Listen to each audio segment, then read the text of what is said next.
नमस्कार, मैं हूं दीपक चौरसिया। मोदी सरकार के 100 दिन पूरे हो गए हैं। इन 100 दिनों में सरकार किस मोर्चे पर पास हुई और किस मोर्चे पर फेल रही, इस पर राजनीति के खिलाड़ी हजार बातें कर सकते हैं, लेकिन लोकतंत्र में सबसे ज्यादा वजनदार होती है जनता की बात। इसीलिए मोदी सरकार के 100 दिन के कामकाज पर India news, the Sunday guardian और सी वोटर ने सीधे जनता की नब्ज टटोली। हमने मोदी सरकार के 100 दिनों के कामकाज पर सबसे ताजा और सबसे भरोसेमंद सर्वे किया। जनता की नजर में मोदी सरकार 100 दिनों में कितने नंबरों से पास हुई, ये हम आपको सिलसिलेवार ढंग से बताएंगे। इस सर्वे के जरिए आपको हर उस सवाल का जवाब मिलेगा जो देश के हर चौक चौराहे पर बहस का मुद्दा बने हुए हैं। इस सर्वे और उसके नतीजों पर बड़ी बहस भी होगी, जिसके लिए हमारे साथ बेहद खास मेहमानों का पैनल है। हमारे साथ है प्रभु चावला जी, वरिष्ठ पत्रकार। हमारे साथ हैं सुब्रमण्यम स्वामी जी, भारतीय जनता पार्टी के वरिष्ठ नेता और पूर्व अध्यक्ष हैं जनता पार्टी के।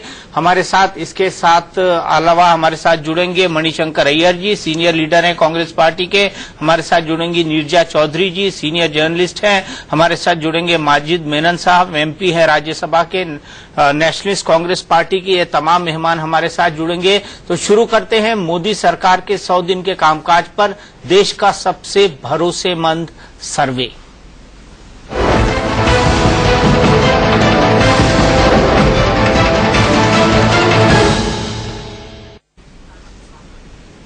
तो सबसे पहले चलते हैं चित्रा के पास। क्या कहता है हमारा सर्वे, ये जानने के लिए।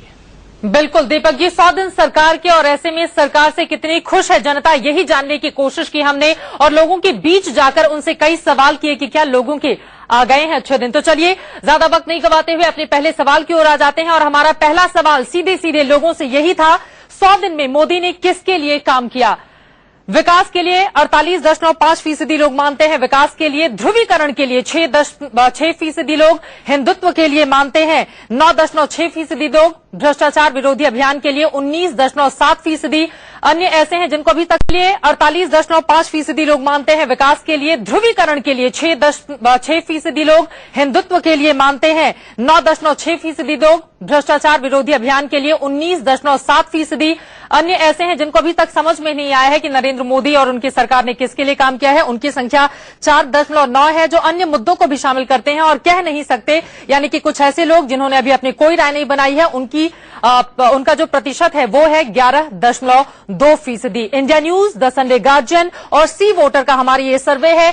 पहला सवाल हमारा ये था, विकास को 48.5% लोग ऐसे हैं जो मानते हैं कि विकास के लिए नरेंद्र मोदी सरकार ने काम किया है।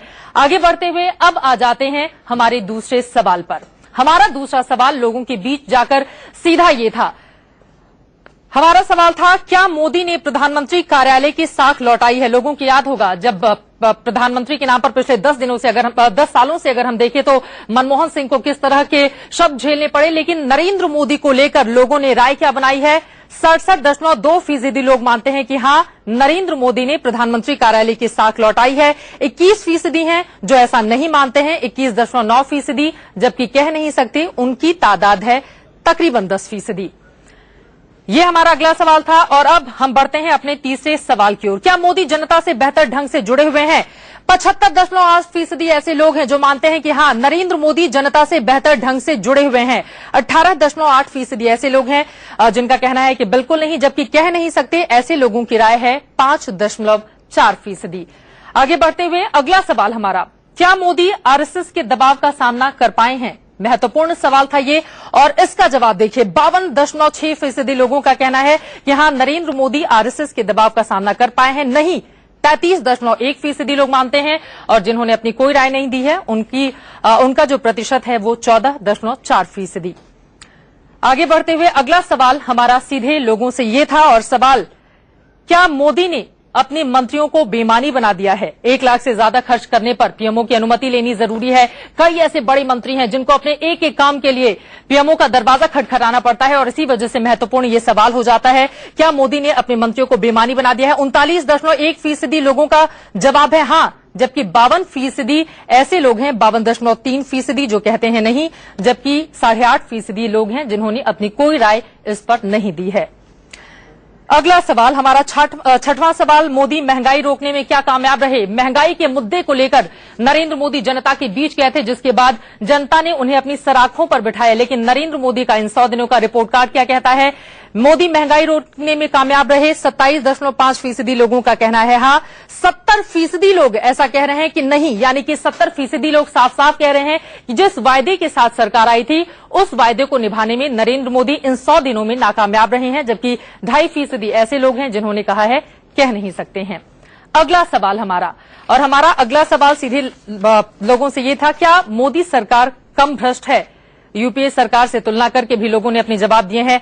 69.2% ऐसे लोग हैं जिनका कहना है कि हाँ, मोदी सरकार कम भ्रष्ट है। 15.6% का कहना है कि नहीं, जबकि 15.2% ऐसे लोग हैं जिन्होंने अपनी कोई राय नहीं दी है। 7वां सवाल हमारा ये था, क्या मोदी सरकार कम भ्रष्ट है? और अब हमारा 8वां और सबसे महत्वपूर्ण सवाल, काला धन वापस लाने की मोदी सरकार की कोशिशों से क्या आप संतुष्ट हैं? सीधे लोगों से हमारा ये सवाल था, जिसका जवाब 65.9% लोगों ने कहा है हाँ, 28.7% का कहना है नहीं, जबकि 5.3% ऐसे लोग हैं जिनका कहना है कि इस मुद्दे पर हम ज्यादा कुछ कह नहीं सकते। तो ये कुल 8 हमारे सवाल थे। और भी कई महत्वपूर्ण सवाल हैं जिनको लेकर हम लोगों के बीच गए और उनसे उनकी राय जानी, ये हम बताएंगे आगे। लेकिन बड़ी बहस की शुरुआत कर लेते हैं और इसके लिए सीधे रुख कर लेते हैं दीपक चौरसिया का। बहुत बहुत शुक्रिया चित्रा, आपने बताया। लेकिन सबसे बड़ा मुद्दा है महंगाई का इस बहस के दौरान, क्योंकि 70% लोग अभी भी मानते हैं कि महंगाई रोकने में नरेंद्र मोदी नाकामयाब रहे हैं। सुब्रमण्यम स्वामी जी, बड़ा नारा लगा था, बहुत हुई महंगाई की मार, अब की बार मोदी सरकार।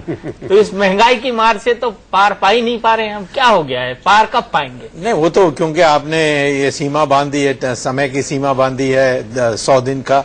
ये पता नहीं क्यों 100 दिन इतना महत्वपूर्ण आपके लिए हो गया। एक किसी का बच्चा पैदा होता है उसके लिए भी 9 महीने लगते हैं। तो मैं ये समझता हूँ कि 100 दिन का सेलिब्रेशन तो उसका भी होता है, छठ मनाई जाती है, उसके बाद 1 महीने का सेलिब्रेशन होता है, 100 दिन का सेलिब्रेशन होता है, सब कुछ होता है। इस सरकार का भी होगा। नहीं, देखिए, आप को कुछ अब बोलने के लिए मिला नहीं, इसीलिए बोलते हैं। भ्रष्टाचार के मामले में, काले धन के मामले में, पीएम की जो प्रतिमा बनी, पीएम ऑफिस की जो शक्ति का सवाल थी, छवि थी, ये सारी बातों पर वो 60% से ऊपर हैं। और यहाँ महंगाई को पकड़ के आप बैठे हैं। ये महंगाई भी मैं बता रहा हूँ कि इसमें कम से कम 6 महीने लगेंगे और 6 महीने के अंदर हो जाएगी। तारीख पर तारीख तो मनमोहन सिंह साहब ने मैं तारीख पर तारीख नहीं दे रहा हूं, मैं एक तारीख दे रहा हूं, बाकी सारे तीनों 100 दिन के अंदर ही कर दिए है। बाकी एक इनका स्वामी साहब का बड़ा मुद्दा था, काला धन वापस आएगा, उसके बारे में बात नहीं करते आज। नहीं सर, काला धन वाला सवाल है, काला धन वाला सवाल है, वो इसी चंक में उस पर हम बात करेंगे। और बाबा रामदेव क्यों नाराज है, उस पर भी हम बात करेंगे। ठीक है, मैं ये कहता हूँ कि कई कामों को स्वामी जी दुखी है अंदर से, मेरे को पता है, पर नहीं, हम लोगों को पार्टी में काम बांटा गया। मुझे तो भ्रष्टाचार में सोनिया गांधी को पकड़ने के लिए दिया, वो मैं काफी अच्छी तरीके से कर रहा हूँ। उसके बाद आप काला धन का सवाल मेरे पास तो आपको काला धन के बारे में प्रायोरिटी नहीं दी उन्होंने आपको? वो तो फाइनेंस मिनिस्टर को देना चाहिए, उसी के पास शक्ति है, पावर है। हाँ, फाइनेंस मिनिस्टर से ये सवाल पूछनी चाहिए, मुझसे नहीं। प्रभु, मैं फिर उस सवाल पे आऊंगा। बहुत हुई महंगाई की मार, अब की बार मोदी सरकार। क्या कारण है कि प्राइस स्टेबलाइजेशन फंड भी बना, उसके बाद भी महंगाई को लेकर 70% जनता ये सोचती है कि नहीं, महंगाई जो है वो काबू में नहीं आ पाई है। 500 करोड़ से कहीं आपकी महंगाई रुकती है? इतने बड़े 125 करोड़, 500 करोड़ था सिर्फ, उसमें से सारे साल के लिए। यानी कि मैंने कहा था 8 आने भी नहीं बनते एक आदमी के लिए, परंतु एक ठीक है, एक सिंबल था उसके लिए कि हमने महंगाई को कंट्रोल करना है। परंतु महंगाई जो है, अगर स्वामी जी हमारे साथ हैं, डिमांड सप्लाई का भी सवाल होता है कई बार कि डिमांड आपकी बढ़ती चली जाती है, सप्लाई फूड कि बेसिकली फूड ग्रेन्स की वजह से महंगाई बढ़ी। अगर इन्फ्लेशन का बास्केट निकाल के देखेंगे, उसके अंदर ट्रांसपोर्ट और महंगाई जो है और फूड ग्रेन्स की वजह से बढ़ी है। तो रोकने में समर्थित नहीं हुए, क्योंकि जो बजट हो सकता था वो नहीं हुआ, और सप्लाई बढ़ाने के अंदर सरकार ये है उसके ऊपर तवज्जो उन्होंने नहीं दिया, ध्यान नहीं दिया है। तो मेरे को लगता है मोदी सरकार भी सिस्टम को बनाने में लगे हुए हैं, सप्लाई चेन को दुरुस्त करने में लगे हुए हैं। जब वो हो जाएगा कि एकदम महंगाई तो गिरती नहीं है, पर बढ़ना उतनी तेजी बंद होगी, जैसे पहले 10% बढ़ती थी, 9% बढ़ती थी, तो महंगाई बढ़ने की ग्रोथ रेट जो महंगाई का है, इन्फ्लेशन का, वो कम होता चला जा रहा है। इससे अच्छा लगता है अगले कुछ दिनों में, जैसे 6 महीने की बात इन्होंने की। और सप्लाई और डिमांड के अंदर कोई समन्वय बन गया, कोऑर्डिनेशन हो गया, तो महंगाई कम हो जाएगी, नहीं तो फिर बढ़ जाएगी। निर्जा जी, देखिए, जो यूपीए की सरकार थी उसके जाने का मेन कारण महंगाई थी। करप्शन था, लेकिन महंगाई बहुत अहम मुद्दा था जिसने लोगों को टच किया है। और आज अगर आप बात करिए, लोगों ने एक्सपेक्टेशंस नहीं गिव अप किए हैं, अभी भी मानते हैं कुछ होगा। ये प्रधानमंत्री डुअर के रूप में। निर्जा जी, मैं आपको रोकूंगा, कुछ तकनीकी समस्या है, आपका ऑडियो नहीं आ रहा है, लेकिन फिर मैं पहले सवाल से शुरुआत करूंगा। सुब्रमण्यम स्वामी जी, विकास को 49% लोगों ने कहा है, लेकिन भ्रष्टाचार विरोधी अभियान को 20 लोग प्राथमिकता दे रहे हैं। तो आपको नहीं लगता विकास वर्सेस भ्रष्टाचार में विकास जीत रहा है और भ्रष्टाचार नीचे जा रहा है? नहीं, वो ये बात तो सही है कि जो भ्रष्टाचार में जो प्राथमिकता देनी चाहिए, उसमें कई ऐसे समाचार आए हैं जिससे लोगों को थोड़ा संदेह होता है। जैसे अभी फिन मैकेनी का जो उसने अब खूब भ्रष्टाचार किया, उसमें एक फैमिली का भी नाम आया है। तो वहां जब उसको छूट मिल गई, या राफेल का जो सबने रिजेक्ट किया था उसको वापस लाने की बात हुई। कई ऐसे लोग हैं जिनको रखना नहीं चाहिए था क्योंकि नई सरकार आई, जैसे सीबीआई के डायरेक्टर हैं या रिजर्व बैंक के गवर्नर हैं। इन सबको बदलना चाहिए था जो हमारे अनुकूल और हमारी पॉलिसी के अनुकूल काम कर सकते हैं। इसमें से एक निराशा जरूर आई है, पर तो वो ये सब ठीक किया जा सकता है। मैं 100 दिन को कोई महत्वपूर्ण नहीं मानता हूँ। प्रभु, आप क्या कहेंगे इस पे? नहीं, बात ये भ्रष्टाचार के मामले में जितनी तेजी से रफ्तार से बढ़ना चाहिए था उस हिसाब से नहीं हो रहा। परंतु ये देखेंगे कि बड़े केसेस जो चल रहे हैं उसके अंदर सरकार का रुख थोड़ा सख्त होता चला जा रहा है। मैं स्वामी जी की बात से एग्री करता हूं कि सिस्टमिक जो चेंजेस होने चाहिए थी, जो नई सरकार के साथ आती हैं, वो उतनी तेजी से अभी तक नहीं हुई हैं। क्योंकि कई बार ये लगता है कि अगर हम एकदम बैन कर दें किसी ऑर्गेनाइजेशन को तो हमारे को सामान मिलना बंद हो जाएगा। जैसे एक डिफेंस मिनिस्टर ने कहा कि हम सबको बैन नहीं कर सकते, हम सिर्फ एक्शन ले सकते हैं कि गलत काम क्या हुआ है, rather than banning an organisation की आप कंपनी को बैन कर दो, परंतु कंपनी ने जिन्होंने ब्राइब दिया उनको नहीं पकड़ो। उनका सोचने का एक तरीका हो सकता है। तो ये बात सच है स्वामी साहब की कि जिस तरीके से काम होना चाहिए था उस तरीके से काम नहीं हुआ, क्योंकि अभी तक प्रधानमंत्री जो हैं इस योजना के ऊपर उन्होंने उतना काम नहीं किया, क्योंकि वो ज्यादातर ट्रैवल करते रहे, विदेशी संबंध संभालते रहे। जब वो दिल्ली में टिक करके बैठेंगे, मैं ये कहूंगा कि मोदी सरकार अभी पूरी तरह से बनी नहीं है। ये मोदी सरकार नहीं है, ये बीजेपी की सरकार है अभी तक। और उस बीजेपी के ये सदस्य हैं स्वामी साहब हमारे, मोदी सरकार जब बन जाएगी तब लगता है लोगों को लगेगा कि कोई एक्शन होता चला जाए। मोदी सरकार जब बनेगी तब। लेकिन हिंदुत्व के मसले पर निर्जा जी, सिर्फ 10% ऐसे लोग मानते हैं कि हिंदुत्व को लेकर काम हुआ है। तो क्या मोदी सरकार ने हिंदुत्व को पूरी तरह छोड़ दिया है? देखिए, मुझे लगता है कि नरेंद्र मोदी ने अपने आप तो कोई भी, जिसको कहते हैं ना हिंदू मुस्लिम मामला जो कि डिवाइसिव हो, वो नोट स्ट्राइक नहीं किया। उनके जो थीम है, जैसे कि लाल किले से कहा कि 10 साल का मोरेटोरियम होना चाहिए कास्ट और कम्युनल वायलेंस पे, लेकिन जो चिंताजनक बात है कि ग्राउंड लेवल पे पार्टी वक्ताओं द्वारा और लोगों द्वारा ऐसे जुमले सामने आए हैं, ऐसे स्टेटमेंट सामने आए हैं। और अगर फील्ड से बात करें, मैं अभी उत्तर प्रदेश से होके आई हूँ, फील्ड में हिंदू मुस्लिम पोलराइजेशन बढ़ा है जो कि चिंता का विषय है। तो लोगों का, अब कई लोग ये सवाल पूछ रहे हैं कि क्या नरेंद्र मोदी ग्रैंड विजन देंगे और अमित शाह साम दाम दंड भेद करेंगे चुनाव जीतने के लिए? क्या ये दोनों डुअल ट्रैक पे एक साथ मिलके चला जा रहा है? दीपक, उसमें लगता है कि एम्फेसिस जो देखने में लगता है, कुछ विरोधियों की बात ये भी है कि मोदी का जो एम्फेसिस है कि 11 राज्य ऐसे हैं जिसके अंदर लगभग 87% सीटें इन्होंने जीती हैं। तो एम्फेसिस लगता है पॉलिटिकल पार्टी का, अमित शाह का, कि इसके ऊपर थोड़ा सा लगाया जाए।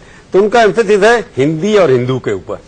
जो हिंदी भाषी देश हैं, उसमें जितने हिंदू रहने वाले प्रदेश हैं, उनके ऊपर जो टारगेटिंग करके पोलराइजेशन करके बात होती है, ये ऐसा विरोधियों को सोचना है। मैं भी सोच रहा हूँ कि 87% सीटें अगर इन प्रदेशों के अंदर से आई हैं और बाकी 7 प्रदेश नॉन हिंदी भाषी माने जाते हैं, वहां से केवल 23% सीट्स आई हैं, तो उसके अंदर सोचने की बात है कि ये स्ट्रैटेजी काम कर रही है कि अगर मैं 87% सीट जीत सकता हूं तो मैं इसी एजेंडे पर चलूंगा।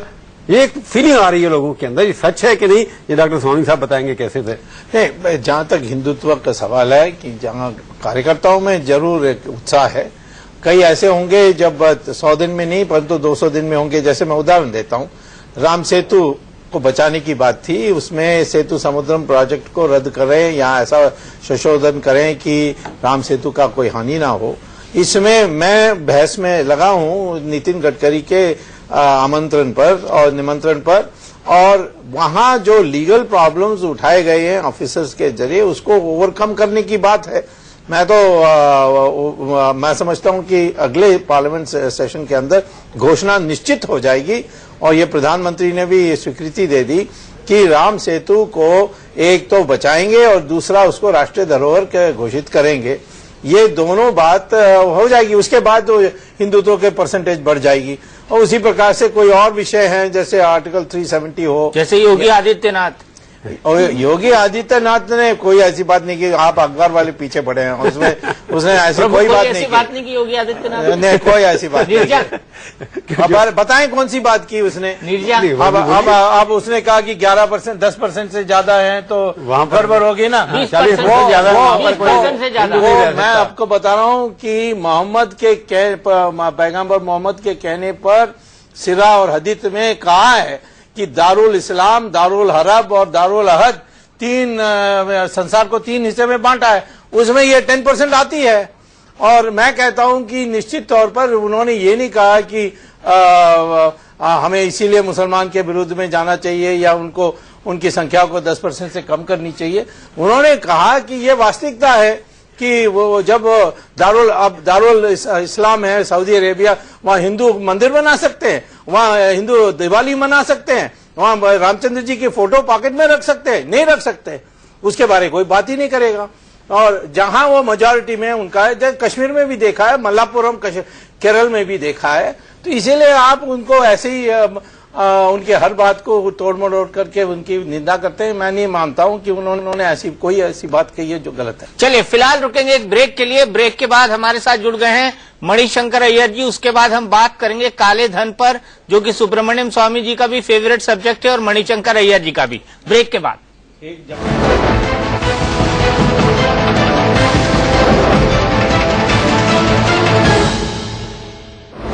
मोदी के नरेंद्र मोदी सरकार के 100 दिन आज पूरे हो गए हैं और उसी पर देख रहे हैं आप सबसे बड़ा सर्वे। कई सवालों के साथ हम लोगों के बीच गए और लोगों के नब्ज को टटोलने की कोशिश की कि नरेंद्र मोदी सरकार के 100 दिन पूरे होने पर जनता की राय आखिर है क्या नरेंद्र मोदी ने जिस उम्मीदों का पहाड़ खड़ा किया था उस पर वो चल रहे हैं, उसको पूरा करने में कामयाब हो रहे हैं। और अब हम अपने अगले सवाल की ओर आ जाते हैं और अगला सवाल हमारा ये था, क्या नरेंद्र मोदी सरकार में आप सुरक्षित महसूस करते हैं? 58.7% ऐसे लोग हैं जिनका कहना है हाँ, 34.3% लोग हैं जिनका कहना है नहीं, जबकि 7% ऐसे लोग हैं जिन्होंने कहा कह नहीं सकते। अगले सवाल की ओर बढ़ते हैं और अब हमारा ये नवा सवाल लोगों से, क्या मोदी के राज में धार्मिक तनाव बढ़ा है? क्योंकि बार बार विपक्ष की ओर से ये आरोप लगाए जा रहे हैं। इस पर 48.2% लोगों का कहना है कि मोदी के राज में धार्मिक तनाव बढ़ा है। 49% लोगों का मानना है कि नहीं, धार्मिक तनाव नहीं बढ़ा है, जबकि 2.8% ऐसे लोग हैं जिन्होंने कहा कुछ कह नहीं सकते इस पर। अब आते हैं अपने अगले सवाल पर और अगला सवाल लोगों के बीच जाकर हमारे ये था, क्या नरेंद्र मोदी ने अपने बजट में निवेशकों को सही संदेश दिया है? 66.8% ऐसे लोग हैं जिन्होंने कहा है कि हाँ, 22.2% लोग हैं जिन्होंने कहा है नहीं और 11% ऐसे लोग हैं जिन्होंने कहा है इस बारे में हम अपनी राय नहीं दे सकते, यानी कि कुछ कह नहीं सकते। और अब बढ़ते हैं अपने अगले सवाल की ओर और हमारा अगला सवाल लोगों के बीच जाकर ये था, क्या मोदी ने विपक्ष के साथ अच्छा बर्ताव किया है? बार बार विपक्ष को साथ में लेकर चलने की बात करते हैं नरेंद्र मोदी, लेकिन लोगों की इस पर राय क्या है? 60.9% लोग ये मानते हैं कि हाँ, नरेंद्र मोदी ने विपक्ष के साथ अच्छा बर्ताव किया है, यानी कि फर्स्ट डिवीजन यहां पर पास होते हुए दिखाई दे रहे हैं मोदी। 32.8% लोगों का कहना है कि नहीं, जबकि 6.3% लोग ऐसे हैं जिनका कहना है इस पर हम अपनी ज्यादा राय नहीं दे सकते हैं। और अब बढ़ते हैं अपने अगले सवाल की ओर। अगला सवाल लोगों के बीच हमारा ये था, क्या मोदी ने संसद की साख लौटाई है? आपको याद होगा नरेंद्र मोदी ने पहले दिन संसद में जब कदम ही रखा था, उसके ठीक पहले संसद की सीढ़ियों पर घुटनों के बल वो झुक गए थे और उसके बाद उसे चूमा था, उसे नमन किया था। और इसी वजह से हमारा सवाल था लोगों के बीच, 66.6% लोग हैं कि हाँ, नरेंद्र मोदी ने संसद की साख लौटाई है। 21.2% ऐसे लोग हैं जिन्होंने कहा है नहीं, 12.2% ऐसे लोग हैं जिनका कहना है इस बारे में कुछ कह नहीं सकते। और बहुत सालों के बाद भी ऐसा हुआ है, जब जो अभी सत्र गुजरा है उसमें बहुत ज्यादा कामकाज भी हुआ है और इसका श्रेय जाहिर तौर पर नरेंद्र मोदी सरकार को जाता है। अगले सवाल का रुख कर लेते हैं। अगला सवाल लोगों के बीच जाकर हमारा था, क्या मोदी ने न्यायपालिका की विश्वसनीयता लौटाई है? 59.9% लोगों का मानना है कि हां, नरेंद्र मोदी ने न्यायपालिका की विश्वसनीयता लौटाई है। 26% लोगों का मानना है कि नहीं, जबकि 14.1% ऐसे लोग हैं जिन्होंने कहा है इस बारे में ज्यादा कुछ कह नहीं सकते हैं। आगे बढ़ते हुए अगला सवाल, क्या मोदी ने सीबीआई की साख लौटाई है? आपको याद होगा चुनावों के दौरान भी सीबीआई को लेकर नरेंद्र मोदी खुद बहुत सारी बातें कहते रहे हैं, लेकिन नरेंद्र मोदी ने सीबीआई की साख लौटाई क्या? 48.5% लोग कहते हैं हां, साख लौटाई है। 27.5% लोग कहते हैं कि साख नहीं लौटाई, जबकि 24% ऐसे भी लोग हैं जो अभी कंफ्यूजन की स्थिति में हैं, यानी कि उनको नहीं पता चल रहा कि सीबीआई की साख वास्तव में लौटी है इन 100 दिनों में या फिर नहीं। और अब हमारा अगला सवाल, और ये सवाल बेहद महत्वपूर्ण है क्योंकि इस पर पिछले कई दिनों से चर्चा लगातार चल रही है। क्या राज्यपालों को हटाने के मामले में यूपीए की नीति पर चलकर नरेंद्र मोदी ने अच्छा काम किया है? 54.2% का कहना है कि हां, राज्यपालों को हटाने के मामले में यूपीए की नीति पर चलकर मोदी ने अच्छा काम किया है। 39.9% का कहना है नहीं, जबकि 5.9% ऐसे लोग हैं जिनका कहना है इस बारे में कह नहीं सकते हैं। और अब हम सीधे रुक कर लेते हैं दीपक जी का। लेकिन दीपक जी, एक और महत्वपूर्ण सवाल जो ब्रेक के पहले आपने पूछा था मेहमानों से, काले धन को लेकर। काला धन वापस आने की मोदी की कोशिशों से 65% लोग संतुष्ट हैं। इस पर मणिशंकर अय्यर क्या सोचते हैं, ये सवाल है मेरा उनसे। बिल्कुल मणिशंकर अय्यर जी, काला धन लाने की कोशिशों पर 66% जनता संतुष्ट है। आप क्या सोचते हैं इस पर? 67% जनता को दोबारा पुनर्विचार करना पड़ेगा, क्योंकि ऐलान तो हो चुका है, कमीशन बिठाई गई है, लेकिन स्विट्जरलैंड और ऐसे देशों से धन वापस लाना तकरीबन असंभव चीज है, और मैं नहीं मानता हूं कि कुछ भी वापस आए। उन्होंने तो उत्साह जगा रखा है कि हम धन वापस लाएंगे बाहर से, लेकिन और 2-4 साल इंतजार कीजिए, देखें कि एक कौड़ी भी वापस आती है क्या। सुब्रमण्यम स्वामी जी, एक कौड़ी भी वापस नहीं आएगी। अब उन्होंने भविष्यवाणी किया, उसमें मैं क्या बोल सकता हूं। मैं इतना जरूर जानता हूं कि अंदर क्या हो रहा है। मैं समझता हूं कि बता दो ना अंदर क्या हो रहा है, सच बता दो। अंदर की बात बताइए, अंदर की बात। अंदर की बात है कि हमने जिस कानून से हम कर सकते हैं उसमें कई बड़े वरिष्ठ वकीलों को की सलाह ली है, और ये धीरे धीरे एक मत बनी है कि 2005 में यूनाइटेड नेशंस की एक करप्शन पर एक प्रस्ताव पास हुआ था। उसके अनुसार जैसे इन्होंने मुबारक का इजिप्ट में और गद्दाफी का लिबिया में पैसा निकाल के लाए, उनका वापस लाए, ऐसे ही एक अध्यादेश जारी करना चाहिए जिससे सारे हिंदुस्तानियों के 70 देशों में जहां गुप्त बैंकिंग होती है वहां के अकाउंट को राष्ट्रीयकृत करना चाहिए, यानी नेशनलाइज करना चाहिए। और जिन जिन लोगों ने वो अर्जी देकर कहेंगे कि हमने न्यायपूर्ण खोला है और हमारी पैसा भी न्यायपूर्ण हमने जमा किया है, उनका अकाउंट को वापस कर दें। ये मिस्टर फाली नारीमन की सुझाव थी, उसमें आम सहमति लगभग बन गई है, और मैं समझता हूं कि आने वाले 6 महीने में ऐसा कुछ होगा। रोड मैप बता दिया मणिशंकर अय्यर जी, आप क्या कहेंगे?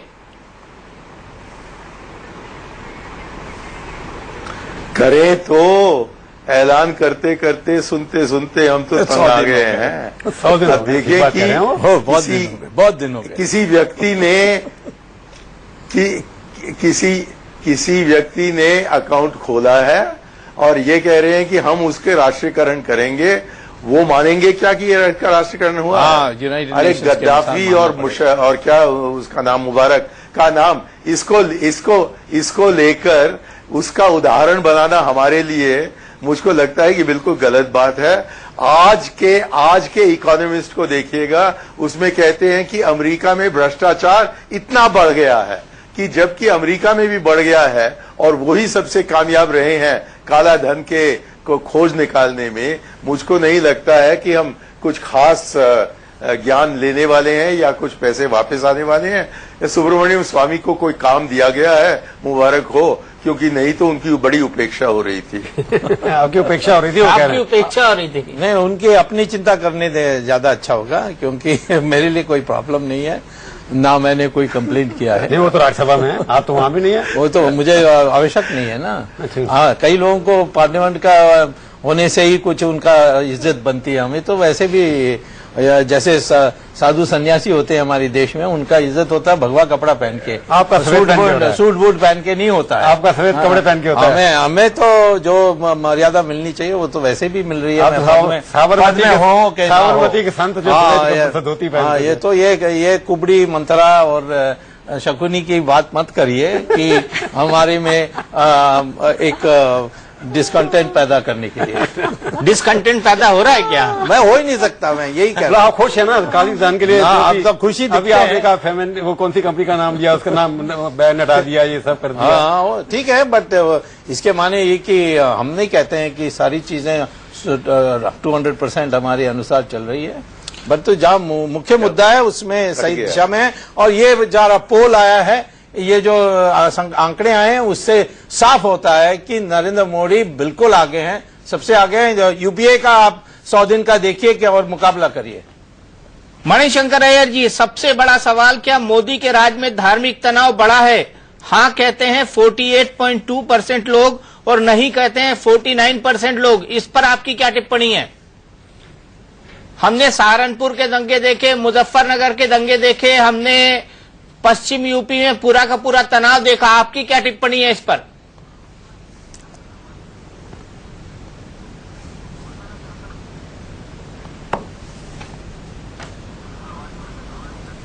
आवाज जा नहीं रही उनको, शायद मणिशंकर अय्यर तक आवाज नहीं जा रही है। आप क्या कहेंगे सुब्रमण्य स्वामी जी?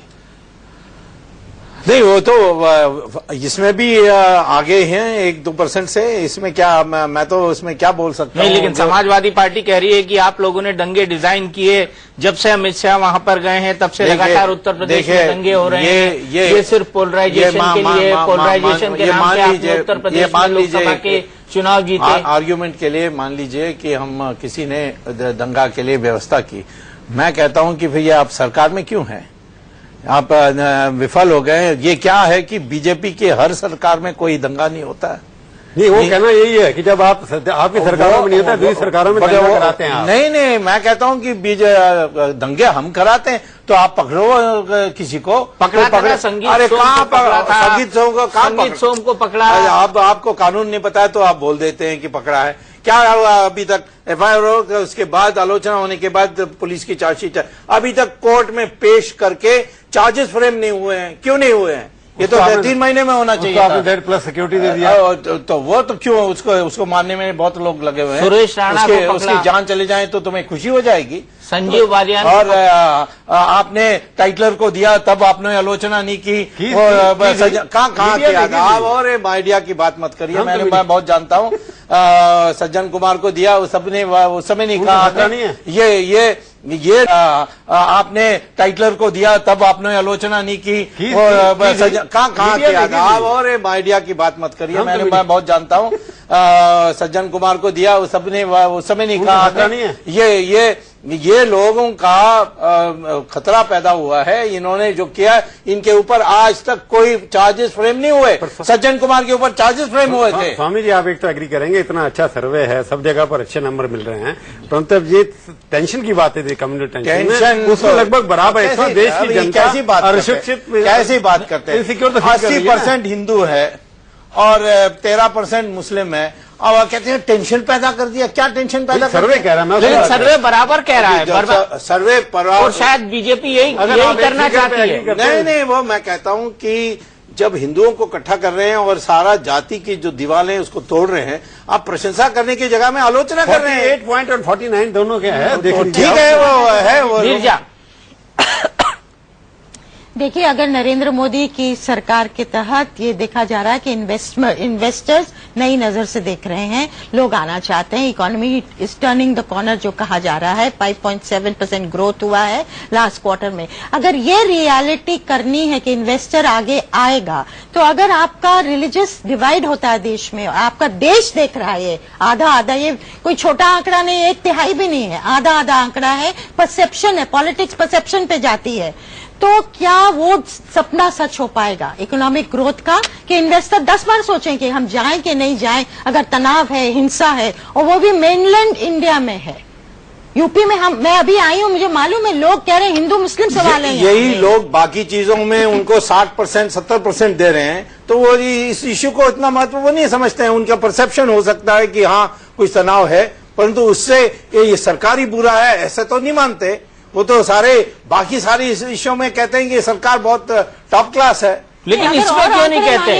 लेकिन इसमें क्यों नहीं कहते सुब्रमण्यम स्वामी जी? यही सवाल है मेरा। इसमें मैं तो नहीं जानता, क्योंकि हमारे आपके मुझे पता करना पड़ेगा। मैं तो कहता हूं वो कहें ना कहें, मैं तो कहता हूं हिंदू को इकट्ठा करना ये हमारा कर्तव्य है, क्योंकि हम जाति की मुसलमानों को इकट्ठा करना, मुसलमान इकट्ठा होने के लिए तैयार है, तो वो मान ले अपने पूर्वज हिंदू हैं, हम उनको अपना परिवार का हिस्सा बना दें। भारतीय हैं तो वो तो कॉन्स्टिट्यूशन में लिखा है आप वो भारतीय हैं, लेकिन उनको हिंदुत्व अपनाना है तो अपना पूर्वज हिंदू है ये मानना चाहिए। लेकिन हमारे फोकस तो जाति की जो दीवारें हैं उसको तोड़ने का है, हिंदू को इकट्ठा करना है, इसका तो प्रशंसा होनी चाहिए। आप नहीं चाहते क्योंकि आपका वोट बैंक मणिशंकर अय्यर खत्म हो जाएगा। मणिशंकर अय्यर जी, जाति को, हिंदू और मुसलमानों की दीवार को तोड़ने की बात नहीं कर रहे हैं, हिंदुत्व की बात कर रहे हैं यहाँ सुब्रमण्यम स्वामी जी। और हमारा जो फिगर कह रहा है वो ये कह रहा है कि मोदी के राज में क्या धार्मिक तनाव बढ़ा है?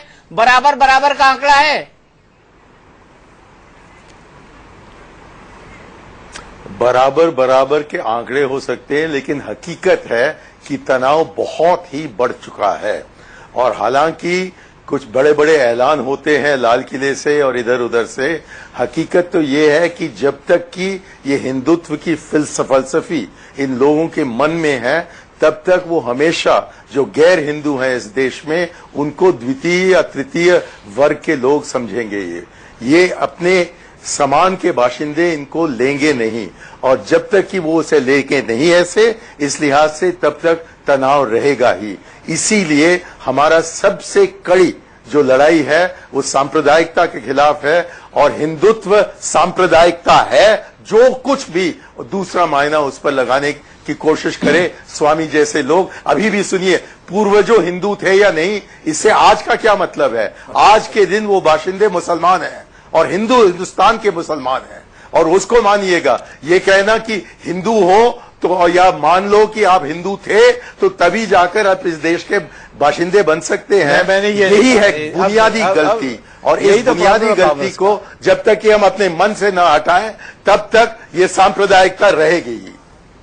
मैंने आपने कहा कि हिंदुत्व जो है वो, आपने कहा कि हिंदुत्व जो है वो हिंदू होना नहीं है, मैं ये मतलब निकालूं? ना, मेरा ये कहना है कि हिंदुत्व का शब्द सावरकर ने दिया, और सावरकर ने इसका तर्जुमा अंग्रेजी में करते वक्त कहा कि हिंदुत्व का मतलब है हिंदूडम, जैसे कि क्रिश्चियनडम का मतलब है कि क्रिस्तुओं का राज होगा। तो जो हिंदुत्व है उसका मायना ही जब बनता है कि हिंदुओं का राज होगा, तब जो गैर हिंदू हैं इस देश में उनके पूर्वज जो भी हुए हों, लेकिन आज के दिन जो 15-16% भारत की आबादी गैर हिंदू है, तो उन पर आप थोपना चाहते हो क्या अपना हिंदुत्व? मजीद साहब भी कहते हैं, मजीद साहब से। मजीद मेनन साहब, आप क्या कहेंगे इस पे? क्या आपको लगता है कि धार्मिक तनाव बढ़ा है इस दरमियान? दीपक जी, मैं तो भाई बड़े इत्मीनान से आपकी चर्चाओं को सुन रहा हूं बड़ी देर से, और इस आशा से कि कभी आप मेरी तरफ भी रुख करेंगे, तो धन्यवाद कि आप मेरी तरफ आए हैं। मैं सबसे पहले तो ये कहूंगा कि देखिए, आपका जो मेन सब्जेक्ट है, मुझे ये धर्म के बारे में कहने की बात नहीं कही गई थी। मुझसे ये कहा गया था कि 100 दिन के परफॉर्मेंस पे बात करनी है। तो मैं पहले तो सबसे ये भी उसका एक मुद्दा है सर, तमाम मित्रों को भी।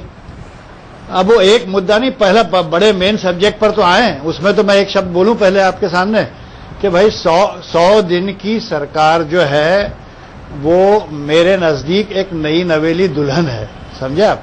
और नई नवेली दुल्हन का घर में बहू आई है, तो उसको जज करना कि ये कितनी सही है ये जरा मुश्किल है। उसकी मेहंदी अभी सूखी नहीं है, तो अभी तो उसको एक्चुअल परफॉर्मेंस में थोड़ा समय लगेगा। तो मार्ग दे देना कि भाई नहीं, इतना लोग ये कहना है मेरे साथ, वो सब उचित नहीं है। कुछ समय और रुकना होगा, देखना होगा कि ये किस दिशा में सरकार जा रही है। अब आइए इस मुद्दे पर। सर, नई नवेली दुल्हन को मुंह दिखाई तो दे दीजिए। अरे वो मुंह दिखाई ज्यादा लेके बैठ गई है वो भाई, जरूरत से ज्यादा मुंह दिखाई लेके बैठी है। और आपकी तरफ से कुछ हो जाए, चूल्हे चौकी में डालना है। अब उसका हम इंतजार कर रहे हैं किस दिन चूल्हे चौकी में लगेगी, ताकि पता चले कि कितनी काबिल है वो घर की बहू। चूल्हे चौके में तो लग गई है सर, 100 दिन हो गए अब। हिंदुत्व के मुद्दे पर आते हैं दीपक जी, ये बड़ा सेंसिटिव मामला है। और जैसा कि मणिशंकर जी ने कहा, आपको लोगों को गुमराह करने के लिए इन शब्दों का उपचार करके, इसका गलत इंटरप्रेट करके लोगों तक पे गलतफहमी फैलाने की कोशिश न करें। बिल्कुल साफ बात है, संविधान सबसे ऊपर है और संविधान ने हर भारतीय नागरिक को अपने धर्म के पालन का, अपने धर्म को फॉलो करने का पूरा अधिकार दे रखा है। अगर स्वामी जी ये कहते हैं कि आप मुसलमान सब मान लें कि हम हिंदू थे इसलिए हम हिंदुत्व को फॉलो करेंगे, तो ये एक नया पैसे की बात नहीं है, 100% गलत है। ये धर्म, जब आपका धर्म की हम रिस्पेक्ट करते हैं, Hinduism is a good religion, please follow it, please promote it, we have nothing to say against it. But Islam according to us is also a good religion. We have a right to stay in India as a Muslim. We'll continue to be in Muslim. We'll follow our religion and also we'll follow our national spirit. I don't understand this. What is the confusion? There is a confusion in your mind. भाई? There is a confusion. मैं बता रहा हूँ कि मैंने क्या कहा था। आप वकील हैं तो आप तोड़ मरोड़ के मेरी बात रख सकते हैं, मैं जानता हूँ। मैंने ये कहा था कि जहां तक संविधान है वो नागरिकता की बात करती है, उसमें कोई सवाल ही नहीं है। मुसलमान कहें ना कहें, वो उनका पूर्वज हिंदू है, इसमें कोई इसमें सवाल नहीं उठेगा। लेकिन अस्मिता का सवाल मैंने बात की थी, आइडेंटिटी। जैसे इंग्लैंड में कहते हैं कि England is a Christian country, वहां तो हिंदू रहते हैं, जू यहूदी रहते हैं, मुसलमान रहते हैं, सब रहते हैं, फिर भी वो प्राइम मिनिस्टर बार बार कहता है ये क्रिश्चियन कंट्री है। इसी प्रकार से अमेरिका में वो कहते हैं कि white Anglo Saxon Protestant Christian English speaking identity हमारी है। तो उस पर सब दुनिया के सारे वहां लोग हैं, तब भी वो ये कहते हैं। मैं अस्मिता की बात कर रहा था। अस्मिता हिंदुस्तान का हिंदुत्व पर आधारित है। हिंदुत्व नहीं, आप सुन लीजिए, हिंदुत्व कोई मजहब नहीं है। हिंदुत्व एक संस्कार है। उस संस्कार में पति पत्नी के रिश्ते, माँ बाप बेटे के रिश्ते, बाप लड़की के रिश्ते, ये सारी चीजें आती है। क्या शिष्टाचार होती है, ये सारी हिंदुत्व हमारी विशेषता है। ये पश्चिम जैसे नहीं है, हमारे हिंदुस्तान में एक विशेष है। और जहां तक हिंदू है, हिंदू धर्म में हम सब धर्म को भगवान तक पहुंचाने वाली धर्म मानते हैं। इस्लाम नहीं मानती है, क्रिश्चियन नहीं मानते हैं।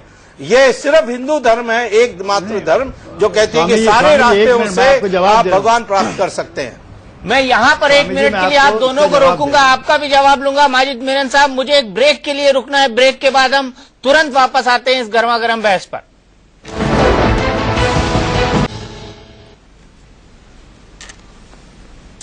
तो मोदी सरकार के 100 दिन पर हमारा सबसे भरोसेमंद सर्वे आप देख रहे हैं और हम इस वक्त बड़ी बहस कर रहे हैं उसी पर। अगला सवाल हम लेने जा रहे हैं कि क्या विपक्ष जो है वो मोदी सरकार ने विपक्ष के साथ अच्छा बर्ताव किया है या नहीं। मणिशंकर अय्यर साहब के पास चलते हैं। मणिशंकर अय्यर साहब, एक मेजोरिटी 61%, 61% लोग बोलते हैं कि संसद की मर्यादा भी रखी है नरेंद्र मोदी सरकार ने और विपक्ष के साथ अच्छा बर्ताव भी किया है। आप मानते हैं क्या? दीपक जी 1 मिनट। मैं मानता नहीं हूं, क्योंकि 100 दिन पहले आपने ये सवाल किए होते तो 90% तक वो कहते कि हाँ अच्छा बर्ताव था। हमने झेला है कि किस तरह से हमारी उपेक्षा होती है और खामेखाम हमसे वो तनाव खामेखाम बढ़ाते हैं। और ये जो विपक्ष के नेता का सवाल है उसमें उनका बर्ताव बिल्कुल बुरा रहा है, खराब रहा है। और मैं मानता नहीं हूं कि इन्होंने हमारे साथ एक अच्छा रिश्ता कायम किया हो। माजिद मेनन साहब, आपको क्या लगता है? दीपक जी 1 मिनट। दीपक जी देखिए, बर्ताव बिल्कुल बुरा रहा है, खराब रहा है। और मैं मानता नहीं हूं कि इन्होंने हमारे साथ एक अच्छा रिश्ता कायम किया हो। माजिद मेनन साहब, आपको क्या लगता है? दीपक जी, एक मिनट। दीपक जी देखिए, ब्रेक से पहले ये नाइंसाफी है। मैं एक छोटा सा सवाल हिंदुत्व पर स्वामी जी से पूछूंगा, उसका जवाब देने पर सारी चर्चा खत्म हो जाती है। मैं उनसे ये कहना चाहता हूं कि मैं हिंदुस्तान का वफादार बाशिंदा हूं, इस पर मुझे फख्र है, और साथ ही साथ मैं एक सच्चा मुसलमान हूं, इस पर भी मुझे फख्र है। क्या इस पर सुब्रमण्यम स्वामी जी को आपत्ति है क्या? मुझे कोई आपत्ति नहीं है, परंतु आप जाकर कश्मीर में कश्मीरी पंडितों को समझाइए और मल्लापुरम में जाकर वहाँ के हिंदुओं को समझाइए, तो फिर मैं कह सकता हूँ कि आप असली हमदर्दी रखते हैं हिंदुओं के साथ। बिल्कुल सही है, ये आई एग्री विद। हम दोनों जगह गए हैं और दोनों लोगों को समझा चुके हैं। बिल्कुल। अब देखिए, ये विपक्ष दोनों जगह गए, दोनों लोगों को समझा चुके हैं। मणिशंकर अय्यर जी, नहीं वो ठीक है, उनका तो आरोप बहुत लगते रहता है, मैं सारे आरोप का क्या जवाब दूंगा। परंतु वास्तव में कांग्रेस सरकार ही ज्यादा रही है हमारी देश में, और क्या कश्मीरी पंडितों का हालत तो तब हुई थी जब कांग्रेस सरकार में थी। उन्होंने अभी तक कुछ नहीं किया है, इसलिए स्वामी को भगाया है। उन्होंने मल्लापुरम में, और जिस तरीके से प्राइम मिनिस्टर मनमोहन सिंह ने कहा कि फर्स्ट चार्ज फॉर मुस्लिम्स, उन्होंने कहा, किया तो कुछ नहीं, परंतु जो हवा बनाते हैं वो सारे जिससे हमारे देश के राष्ट्र विरोधी होते हैं। अय्यर साहब। दीपक जी, अब ये विपक्ष वाली बात में मैं एक बात कहूंगा। हाँ, देखिए, विपक्ष के साथ क्या सलूक रहा, इसमें बिल्कुल खुल के 2-3 चीजें सामने आई हैं। एक तो ये कि एलओपी की जो बात है लोकसभा में, देखिए, एक तरफ तो आपने अपने भाषण में ये कहा और हमेशा कहते चले आए हैं, सरकार प्रधानमंत्री कहते हैं कि हम बदले की भावना से नहीं चलेंगे। अब आप एक के बाद एक देखिए, एलओपी के लिए लोकसभा में हम राजी नहीं होंगे, बिल्कुल नहीं दिया जाएगा, हम किसी चीज को नहीं मानते। दूसरा, इनका गवर्नर्स के बदलो हर गवर्नर को हटा दिया जाए। और तीसरा, इनके बार बार प्रचार ये कि कांग्रेस को भारत को कांग्रेस मुक्त करो। ये अगर बदले की भावना नहीं है तो ये क्या है? मैं कोई कांग्रेस की ब्रीफ नहीं होल्ड कर रहा हूं, और मणिशंकर जी करेंगे, लेकिन मैं आपसे, आप जब आप पूछ रहे हैं सवाल कि विपक्ष के साथ इनका रवैया कैसा है, तो क्या ये बता रहा है, दर्शाता है कि विपक्ष के साथ उनका जो रवैया है वो न्यायपूर्वक है?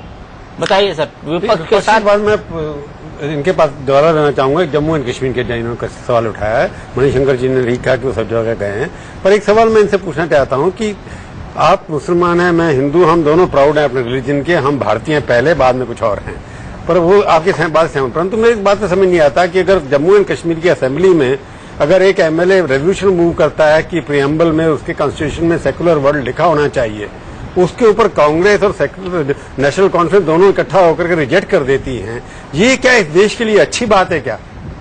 क्योंकि कश्मीर भी सेकुलरिज्म है, उसके ऊपर कोई भी नेता नहीं बोला आज तक कि क्यों कांग्रेस ने और नेशनल कॉन्फ्रेंस ने सेकुलर वर्ड अगर प्रियम्बल में हमारे है, जिसके लिए हम सब लोग लड़ते हैं कि भारत एक सेकुलर देश है, हम सबको इकट्ठा लड़ना चाहिए, वही सेकुलर प्रांत हमारा इंटीग्रल पार्ट कश्मीर है, ये सब आप मानते हैं, इसमें कोई शक नहीं है, तो उसके प्रियम्बल में सेकुलर वर्ड क्यों नहीं होना चाहिए? इसके ऊपर देश के अंदर उसी वजह से झगड़े हिंदुस्तान के अंदर ज्यादातर हो रहे हैं। कश्मीर और पाकिस्तान का झगड़ा इसी बात पे हो रहा है, कश्मीर हमारा है या नहीं है, जबकि हमारा है, इसमें कोई शक भी नहीं है।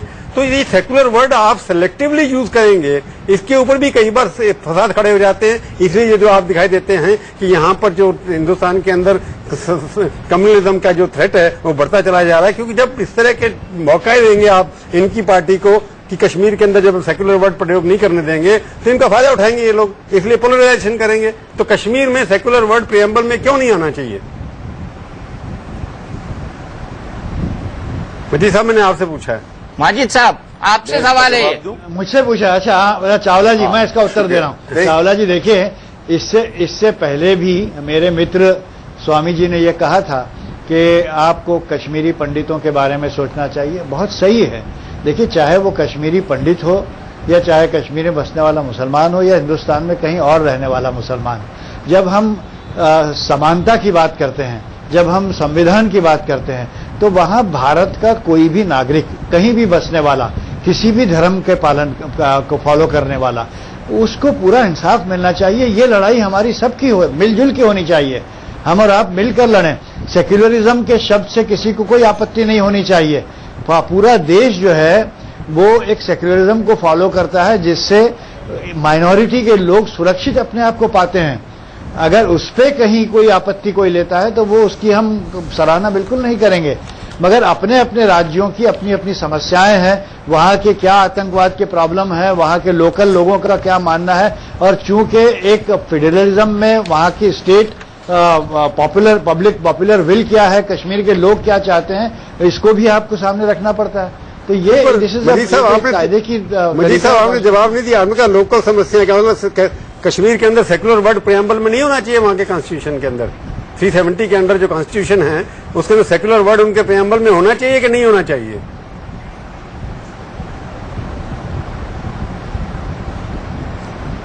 मुझसे सवाल किया जा रहा है?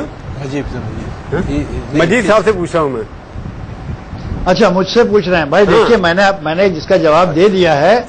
मेरा ये मानना है कि हिंदुस्तान पूरा एक सेक्युलर मुल्क है, कश्मीर इसका एक हिस्सा है, मगर कश्मीर के अपने अगर कोई पेक्यूलियर लोकल प्रॉब्लम्स हैं तो उन लोकल प्रॉब्लम्स को एड्रेस करना हम सबका फर्ज बनता है। मजीद साहब आप जवाब नहीं दे रहे, इसीलिए तो झगड़े होते हैं देश के अंदर कि कश्मीर के अंदर। मैं पूछ रहा हूँ कॉन्स्टिट्यूशन के अंदर जो भारत के कॉन्स्टिट्यूशन में लिखा कि सेक्युलर रिपब्लिक ऑफ इंडिया है, तो जम्मू एंड कश्मीर जो भारत का अंग है उसके कॉन्स्टिट्यूशन के अंदर लोग 370 हटाने की बात करते हैं, उसके ऊपर झगड़ा हो जाता है। तो उस कॉन्स्टिट्यूशन में सेक्युलर लिखने में प्रॉब्लम क्या है?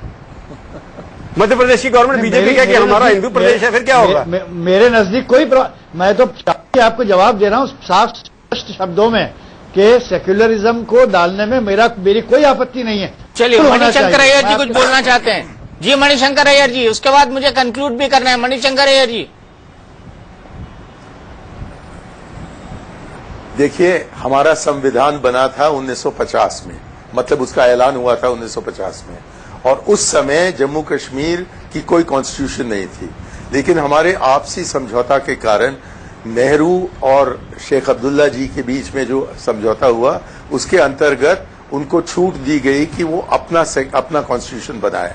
और जबकि उन्होंने अपना कॉन्स्टिट्यूशन बनाया तो इस लिहाज से उन्होंने नकल निकाला कि हमारे कॉन्स्टिट्यूशन में भी शब्द सेक्युलर नहीं था तो उनके कॉन्स्टिट्यूशन में भी नहीं था।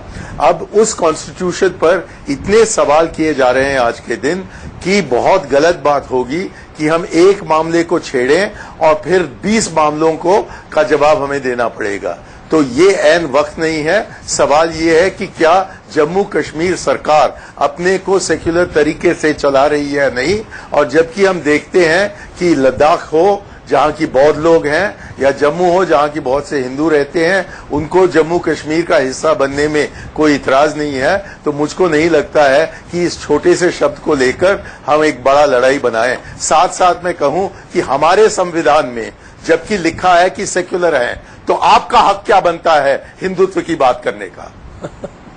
चलिए, हिंदुत्व ही सेक्युलर है। चलते चलते सर, आप कितने नंबर देंगे मोदी सरकार को? मैं तो 100%। हाँ, बहुत सेक्युलर है। अभी आप कह रहे थे कि सब मुसलमान कहें कि हमारे पूर्वज हिंदू थे। भाई, मेरे पूर्वज तो पता नहीं कौन से जंगल के थे। मैं तमिलनाडु का हूँ और हम सब आदिवासी थे, ये अगर कहते और आप लोग आए आर्य लोग और मेरे जैसे आदमियों को भी हिंदू बना दिया। आर्य सब बकवास है, अंग्रेजों की गुलामी के कारण आप बोल रहे हैं उसको। चलिए, मुझे यही ब्रेक लेना पड़ेगा। आप तमाम मेहमान मेरे साथ जुड़े, उसका बहुत बहुत शुक्रिया। हमारे साथ प्रभु चावला जी लगातार जुड़े रहेंगे। फिलहाल वक्त है एक ब्रेक का। ब्रेक के बाद हमारी ये बड़ी बहस, हमारा सर्वे लगातार जारी रहेगा।